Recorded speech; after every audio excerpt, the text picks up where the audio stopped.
বন্ধুরা, রোশনাই ধারাবাহিকের আজকের পর্বে দেখানো হয়েছে গরিমা আরণ্যককে জড়িয়ে ধরে। গরিমা আরণ্যককে বলে, আরণ্যক, আমি আর সত্যিই চাই না রোশনাই তোমার আর আমার মাঝে আসুক। রোশনাইয়ের জন্য আমাদের মধ্যে আমি আর কোনো অশান্তি চাই না আরণ্যক। গরিমা আরণ্যককে জড়িয়ে ধরে কাঁদতে থাকে, কিন্তু আরণ্যক গরিমাকে জড়িয়ে ধরে না। গরিমা বুঝতে পারে আরণ্যক উদাস হয়ে দাঁড়িয়ে আছে, তার মন গরিমার দিকে নেই। গরিমা আরণ্যককে বলে, আরণ্যক তোমার কি হয়েছে, কোথায় আছো তুমি? আরণ্যক বলে, কেন গরিমা, আমি তো ঠিকই আছি, এখানেই আছি। গরিমা বলে, তোমার মনটা কোথায় আছে আরণ্যক, কোথায় তোমার মনটা আছে? আরণ্যক বলে, আমার মনটা তো তোমার কাছে আছে গরিমা, তাছাড়া আর কোথায় থাকবে? আমার মনটাকে তো তোমার কাছেই রাখতে হবে। গরিমা বেশ ভালোভাবেই বুঝে যায় আরণ্যকের মন জুড়ে এখন গরিমা নেই, সেখানে অন্য কেউ চলে এসেছে। গরিমা ওখান থেকে কাঁদতে কাঁদতে চলে যায়। এরপরে দেখানো হয় পুরো পরিবার এক রুমে দাঁড়িয়ে আছে। গরিমা আরণ্যককে বলে, আরণ্যক, তুমি তার মানে আমাদের সাথে ফিরবে না, তাই তো? আরণ্যক বলে, গরিমা, আমি তো তোমাকে বলেছি এখানে আমি কি কারণে থাকতে চাইছি, আর প্লিজ আমাকে সেই কাজটা করতে দাও।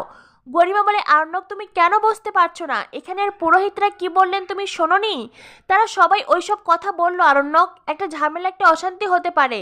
সুরঙ্গমা বলে, গরিমা তুমি কোন বিষয়ে বলছো? গরিমা বলে, মা তুমিও তো শুনলে, পুরোহিত মশাইরা তো বললেন রোশনাই আর আরণ্যকের বিয়ে হয়েছে, আর সেই বিয়েটা সত্যিকারের বিয়ে, সেটা আরণ্যক মানুক না মানুক, যদি এটা নিয়ে আবারও কোনো অশান্তি হয়, আর তাছাড়াও আরণ্যক রোশনাইয়ের যদি ডিভোর্স না হয় আমাদের বিয়েটা তো আর হতে পারবে না।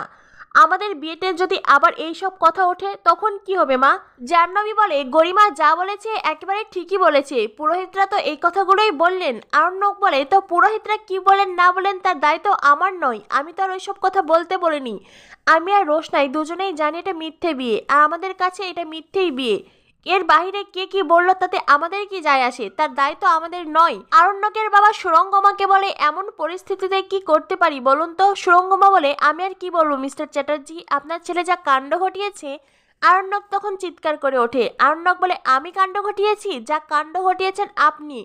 আপনি যদি রাজেশের হাতে রোশনাইকে তুলে না দিতেন, ওইসব নোংরা প্ল্যান না করতেন, তাহলে তো আমাকে এখানে আসতেই হতো না। তাই দয়া করে আমার দিকে আঙুল তুলবেন না। আরণ্যকের বাবা বলেন, তুমি সিনিয়রদের সাথে এটা কি করে কথা বলছো? আরণ্যক বলে, আমি যা বলছি ঠিক বলছি। গরিমা বলে, আরণ্যক তুমি আমার মায়ের সাথে এভাবে কথা বলবে না। আরণ্যক বলে, ও আচ্ছা, আমি তোমার মাকে বলছি তোমার খুব খারাপ লাগছে, আর তোমার মা যে আমার দিকে আঙ্গুল তুলে যা নাই তাই বলছে, তোমার একটু খারাপ লাগছে না গরিমা? আমি তো শুধু সত্যি কথাগুলো বলেছি। গরিমা বলে, ও আচ্ছা, তার মানে তুমি এখানে তোমার বিবাহিত স্ত্রীর সাথে থাকতে চাও? আরণ্যক বলে, গরিমা প্লিজ এক কথা বারবার বলো না, এক কথা বারবার বললেই মিথ্যেটা সত্যি হয়ে যায় না। আমার আর রোশনের বিয়েটা মিথ্যে মানে মিথ্যেই। আর তাছাড়া আমি তো তোমাকে বলেছি আমি এখানে শুধুমাত্র রোশনের পরীক্ষার জন্য থেকে যেতে চাইছি না, আমি রোশনের বিয়ে দিয়ে যেতে চাই। গরিমা বলে, আমি সেটা বিশ্বাস করি না। আরণ্যক বলে, গরিমা তুমি আমাকে একটুও বিশ্বাস করো না? আমি কি তোমার কাছে একটুও বিশ্বস্ত নই?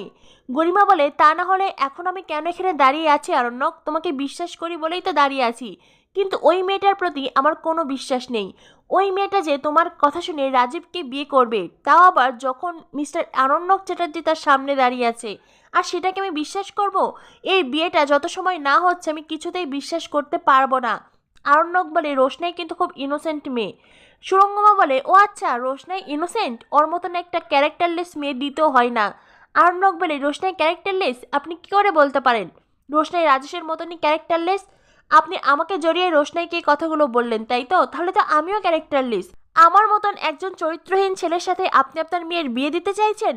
গরিমা বলে, আরণ্যক তুমি আমার মায়ের সাথে এভাবে কথা বলবে না। আরণ্যক বলে, গরিমা তোমার মা যখন কথাগুলো আমাকে বলছেন তখন তুমি শুনতে পাচ্ছ না? আরণ্যকের বাবা বলেন, বাদশাহ তুমি কি বলতে চাইছো? রোশনের বিয়ে হওয়ার পরে ওর পরীক্ষা শেষ হলে তুমি এখান থেকে চলে যাবে, তাই তো? তারপরে রোশনের কোনো ছায়া আর তোমার উপরে থাকবে না, তুমি আর কখনো রোশনের কথা ভাববে না, তাই তো? আরণ্যক বলে, হ্যাঁ বাবা, তুমি আমাকে বিশ্বাস করো। আরণ্যকের বাবা বলেন, ঠিক আছে, আমি তোমাকে সেই অনুমতি দিচ্ছি, তুমি এখানে থাকো, রোশনের পরীক্ষা শেষ হলে ওর বিয়ে দিয়ে তুমি এখান থেকে যাবে, আর হ্যাঁ তারপরে কিন্তু আমি আর কোনো কথা শুনবো না। আরণ্যকের মা বলেন, কিন্তু আমাদেরকে তো যেতেই হবে, একসাথে যে যাবো তারও কোনো উপায় নেই। আরণ্যক বলে, মা আমি তো একসাথে আসিনি, আমি তো আলাদাভাবেই এসেছিলাম।